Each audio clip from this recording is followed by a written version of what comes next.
ইসলামের কনসার্টকে কেন্দ্র করে পুরো রাজধানীর মহাখালী সড়ক অচল অবস্থায় পরিণত হয়েছে। হাজার হাজার দর্শক স্টেডিয়ামের বাইরে কিন্তু অবস্থান করছেন। এর মধ্যে অনেকেই টিকিট নিয়েও প্রবেশ করতে পারছেন না একমাত্র ভিড়ের কারণে। সেটি কিন্তু আমরা লক্ষ্য করছি। দর্শক, একটু আগেই কিন্তু বাংলাদেশ সেনাবাহিনীর সদস্য এখানে যারা রয়েছেন সার্বিক শৃঙ্খলায় তারা কিন্তু লাঠি চার্জ করতে কিন্তু বাধ্য হয়েছেন এবং লাঠি চার্জ করেই কিন্তু স্টেডিয়ামের সামনে থেকে কিন্তু সরিয়ে দিয়েছেন।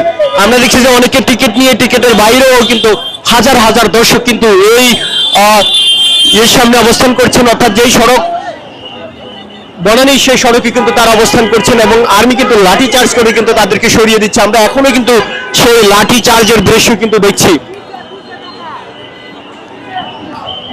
এবং দর্শকরা একরকম তাদের উপর লাঠি চার্জ করার পর ভুয়া ভুয়া স্লোগান কিন্তু দিচ্ছেন এবং পুরো যেই সড়ক রয়েছে দুই সড়কে কিন্তু এই দর্শকদের ভিড়ের কারণে কিন্তু যান চলাচল একরকম বন্ধ হয়ে গেছে, সেটি কিন্তু আমরা লক্ষ্য করছি।